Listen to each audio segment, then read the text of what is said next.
Friend, हर किसी की life में एक ऐसा टाइम जरूर आता है जब आपको डिसीजन लेने होते हैं, क्योंकि डिसीजन पर ही डिपेंड होता है कि आपका फ्यूचर कैसा होगा। अगर आपने सही डिसीजन ले लिया तो आपको वो मिलता है जिस चीज़ की आप एक्सपेक्टेशन रखते हैं या जिस चीज़ के लिए आपने उस डिसीजन को लिया है। लेकिन अगर आपने ऐसे में गलत डिसीजन ले लिया तो शायद आपको वो नहीं मिलता जिस चीज़ की आप एक्सपेक्टेशन रखते हैं या जिस चीज़ के लिए आपने उस डिसीजन को लिया था। तो ऐसे में जानना जरूरी होता है कि आखिर सही डिसीजन कैसे लें। तो फ्रेंड, वो है short analysis.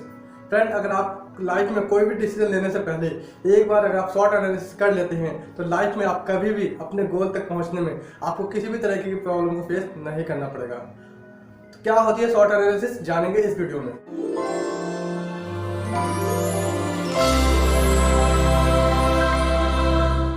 Hello friend, this is Ayaan and आप देख रहे हैं द डिटेल नॉलेज। फ्रेंड, आज की इस वीडियो में आपको बताऊंगा कि what is short analysis.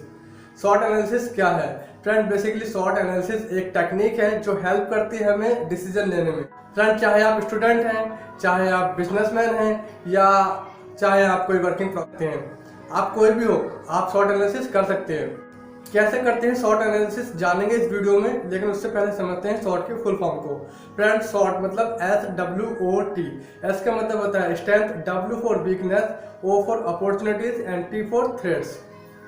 Friend, strength होती है जो हमारी जिस चीज़ पर हमारी सबसे अच्छी पकड़ होती है, जिस चीज़ पर हम महारत हासिल कर चुके होते हैं, मतलब जिस चीज़ पर हम एकदम परफेक्ट होते हैं, वो हमारी स्ट्रेंथ होती है। स्ट्रेंथ हमारी कुछ भी हो सकती है, लाइक हमारी राइटिंग स्किल्स अच्छी है तो ये हमारी स्ट्रेंथ हो गई, हम क्विक लर्नर है तो ये हमारी स्ट्रेंथ हो सकती है, हमारी टाइपिंग स्पीड अच्छी है तो ये भी हमारी स्ट्रेंथ हो सकती है, हम खाना अच्छा पका लेते हैं तो ये भी हमारी स्ट्रेंथ हो सकती है, हम किसी भी पर्सन को बहुत जल्दी से कन्विंस कर सकते हैं तो ये हमारी स्ट्रेंथ है, आप इंग्लिश स्पीकिंग अच्छे से बोल लेते हो तो ये भी आपकी स्ट्रेंथ हो सकती है। तो स्ट्रेंथ कुछ भी हो सकती है जिस भी चीज़ पर आपकी अच्छी पकड़ हो। और वीकनेसेस होती है जिस चीज़ की आपको ज़रूरत है बट उस चीज़ पर आपकी इतनी पकड़ नहीं है, तो वही चीज़ हमारी वीकनेसेस हो जाती है। एंड फ्रेंड, ये जो स्ट्रेंथ एंड वीकनेसेस होते हैं ये हमारे इंटरनल फैक्टर्स होते हैं, मतलब इन पे हमारा कंट्रोल होता है। हम चाहे तो स्ट्रेंथ को बढ़ा सकते हैं और हम चाहे तो वीकनेस को घटा सकते हैं। इसके बाद आती है हमारी opportunity and threats. Friend, opportunity होती है जो भी हमको हमें अवसर मिलते हैं, कुछ जो भी हमें कोई मौके मिलते हैं, वो हमारी अपॉर्चुनिटी हो गई। थ्रेट्स होते हैं जो भी हमारी रुकावटें आती है, किसी भी चीज़ में कोई भी रुकावटें जो पड़ती हैं किसी भी तरीके की हो सकती है, लाइफ की हो सकती है, कोई गवर्नमेंट के रूल चेंज हो गए या कोई महामारी फैल गई या कोई कंपनी के रूल चेंज हो गए, यानी जिस पर आपको कोई कंट्रोल नहीं होता।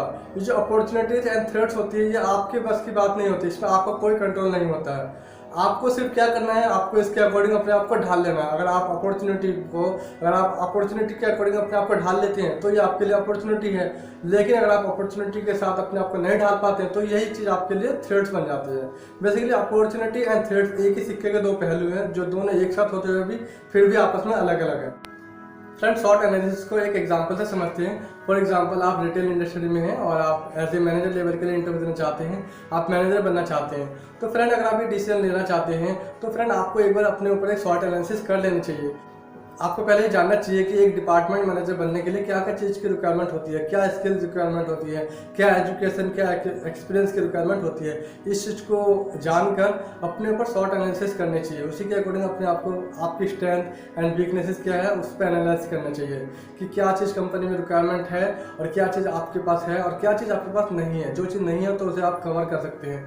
इसके बाद आपको अपॉर्चुनिटी का भी पता होना चाहिए कि क्या आपको अपॉर्चुनिटी मिलेगी, कब मिलेगी, कैसे मिलेगी, कि डिपार्टमेंट मैनेजर बनने के लिए क्या आपकी कंपनी में ही अपॉर्चुनिटी मिलने वाली है या आपको ऐसा लगता है कि आने वाले टाइम में जो रिटेल इंडस्ट्री बहुत ग्रो करने वाली है या आपकी जो कंपनी है उसके बहुत सारे आउटलेट खुलने वाले हैं तो उसके लिए आपको मैनेजर के लिए अपॉर्चुनिटी मिलने वाली है।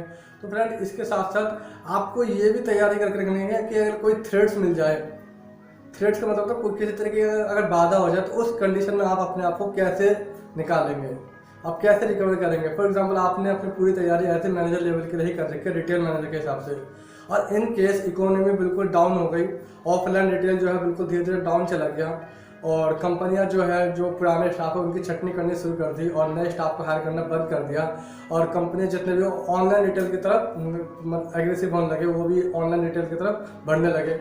और आपकी जो एक्सपीरियंस है, आपकी जो क्वालिफिकेशन है वो तो आपने ऑफलाइन रिटेल के हिसाब से कर रखी है। तो इस कंडीशन में आपका क्या होगा, आप तो फिर थ्रेड्स में घिर जाएंगे, आप तो कुछ नहीं कर पाएंगे। तो फ्रेंड इसलिए पूरी प्लानिंग के साथ जो भी आप डिसीजन ले रहे हो पूरी प्लानिंग के साथ कीजिए कि अगर मुझे अपॉर्चुनिटी मिलती है तो मैं इस अपॉर्चुनिटी को इस तरीके से गेन कर लूँगा। अगर इस तरीके अगर कोई थ्रेड्स अगर मिलती है मुझे, लाइक वहाँ पे इंग्लिश स्पीकिंग की रिक्वायरमेंट है, तो उसे आप पहले फुलफिल कर लीजिए। लाइक क्वालिफिकेशन में वहाँ पे MBA चाहिए तो आप उसे पहले ही फुलफिल करके रख लीजिए कि आने वाले टाइम में आपको जब अपॉर्चुनिटी मिले तो आपको किसी तरह का कोई थ्रेट्स ना मिले। और अगर कोई ऐसी थ्रेट्स मिले लाइक गवर्नमेंट पॉलिसी चेंज हो गई या कंपनी के रूल रेगुलेशन चेंज हो गए, होता है कि कोई इंटरनेशनल बेस पे कोई रूल चेंज हो गए, कंपनी ने इन्वेस्ट करना मतलब कम कर दिया, तो अगर कुछ ऐसी कंडीशन आती है या कोई भूकंप या कोई प्राकृतिक आपदा आ गई या कोई महामारी फैल गई, अगर इस कंडीशन में अगर कोई ऐसी सिचुएशन आती है तो उस कंडीशन में आप अपने आप को कैसे रिकवर करेंगे, तो उस चीज़ के लिए आपको पहले से ही प्लानिंग करके रखनी चाहिए। आपको किसी भी एक ही चीज़ के ऊपर निर्भर नहीं रहना चाहिए, क्योंकि स्ट्रेंथ एंड वीकनेस जो है ये आपके इंटरनल फैक्टर्स हैं, इससे आप अपने अकॉर्डिंग घटा या बढ़ा सकते हैं। तो इसलिए आप उसी के अकॉर्डिंग अपने आप को पूरी तैयारी करके रखिए। फॉर एग्जांपल अगर आप रिटेल में हैं और आप रिटेल के हिसाब से तैयारी कर रहे हैं तो उसके साथ साथ आप किसी अदर इंडस्ट्री के बारे में भी जानकारी या तैयारी रखिए कि इन केस अगर आपका रिटेल में कुछ नहीं हो सकता तो आप आगे चल के किसी दूसरे इंडस्ट्री में आप अपना करियर बना सकें। कहीं एक ही इंडस्ट्री में या एक ही चीज़ को लेकर मत पकड़े रहिए। अगर आप रिटेल में मान लो आप रिटेल में अपना करियर बनाना चाहते हैं तो बेस्ट है, अगर आपको अपॉर्चुनिटी मिलती है तो आप उस अपॉर्चुनिटी को गेन करेंगे, अच्छा है। लेकिन अगर इनकेस अगर नहीं मिलती है, इंटरनल फैक्टर्स की वजह से कोई थ्रेट आपको अगर मिल जाते हैं तो उस केस में आप अपने आप को कैसे रिकवर करेंगे, तो फ्रेंड उसके लिए आपको पहले से ही तैयारी करके रखनी चाहिए। तो फ्रेंड इसी को कहते हैं शॉर्ट एनालिसिस।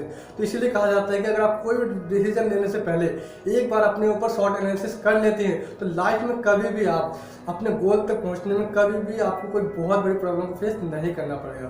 तो आई होप कि अब आपको समझ में आ गया होगा कि शॉर्ट एनालिसिस किसे कहते हैं और इसे कैसे एनालाइज किया जाता है। तो अगर आपकी वीडियो अच्छी लगी तो वीडियो को लाइक कीजिए, वीडियो को ज़्यादा से ज़्यादा अपने दोस्तों में शेयर कीजिए और ऐसे ही रिटेल से रिलेटेड मोटिवेशनल वीडियो को देखने के लिए चैनल को सब्सक्राइब कीजिए और तब तक के लिए बाय बाय।